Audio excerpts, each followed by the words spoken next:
अखेर ज्या प्रश्नाच्या उत्तराची संपूर्ण महाराष्ट्राच्या जनतेला वाट प्रतीक्षा होती, अखेर तो प्रश्न आज सुटलेला आहे आणि मुख्यमंत्री म्हणून भाजपचे देवेंद्र फडणवीस यांच्या नावावर शिक्कामोर्तब झालेला आहे। आणि देवेंद्र फडणवीस मुख्यमंत्री होणार असल्याने संपूर्ण महाराष्ट्रात भाजपच्या कार्यकर्त्यांमध्ये मोठा उत्साह संचारल्याचा पाहायला मिळतो आहे।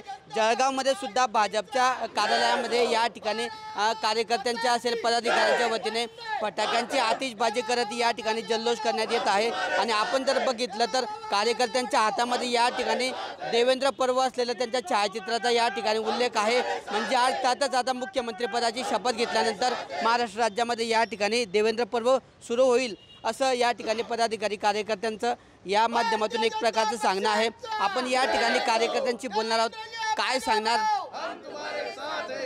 काय सांगणार अखेर संपूर्ण महाराष्ट्राच्या जनतेला उत्सुकता होती की मुख्यमंत्री कोण होणार आणि आज अखेर तुमचे नेते देवेंद्र फडणवीस यांच्या नावावर शिक्कामोर्तब झालेला आहे।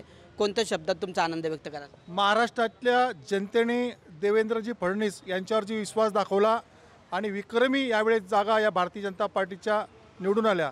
केंद्रीय नेतृत्वाने सुद्धा देवेंद्रजीवर आज विश्वास दाखवला, याचा आम्हाला सार्थ अभिमान आहे। सार्थ अभिमान याचाही आहे की माननीय नामदार गिरीश भाऊंच्या नेतृत्वात उत्तर महाराष्ट्रामध्ये भारतीय जनता पार्टीचा विजयाचा स्ट्राईक रेट हा 100% होता। सर्वच्या सर्व जागा या ठिकाणी विजय आला आणि उत्तर महाराष्ट्राचा आमचाही या ठिकाणी मोठा सिंहाचा वाटा या विजयामध्ये आज आहे। बऱ्याच या ठिकाणी चर्चा सुरू होत्या, एकनाथ शिंदे मुख्यमंत्री होतील, ते नाराज होते, अशा बऱ्याच चर्चा होत्या।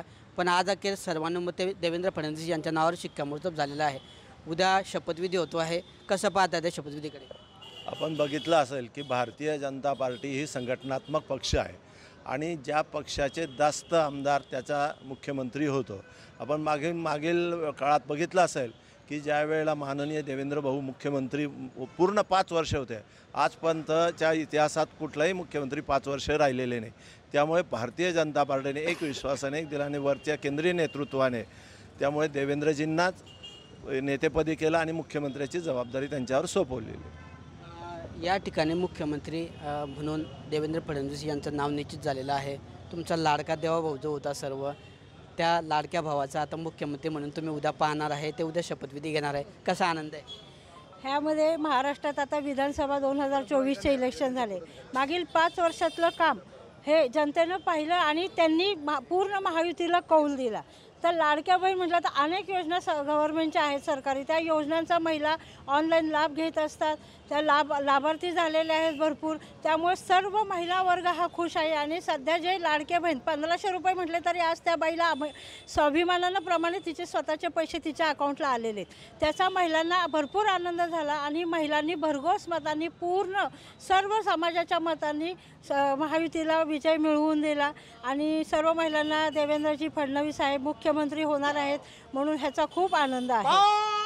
भाऊ, उद्याच्या शपथविधीसाठी जळगाव जिल्ह्यातून किती भाजपचे कार्यकर्ते पदाधिकारी मुंबईला जातात? उद्याच्या शपथविधीसाठी सुमारे 300पेक्षा अधिक कार्यकर्ते हे मुंबईला माननीय देवेंद्रजींना पुन्हा एकदा महाराष्ट्राचा मुख्यमंत्री म्हणून शपथ घेण्यासाठी सर्व त्या म्हणजे स्वप्नपूर्ती कार्यकर्त्यांचे आहे आणि त्या ठिकाणी कार्यकर्ते उद्या निघणार आहेत।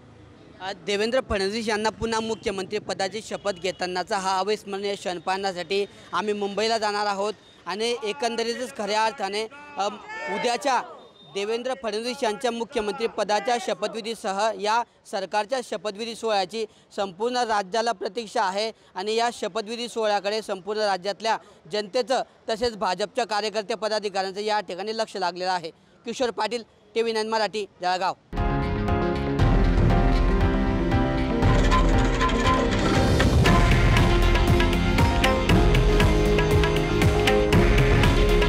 हे आहे देशातील नंबर 1 न्यूज नेटवर्क आणि आपण पाहत आहात TV9 मराठी। काळजी तुमची, हित महाराष्ट्राचं।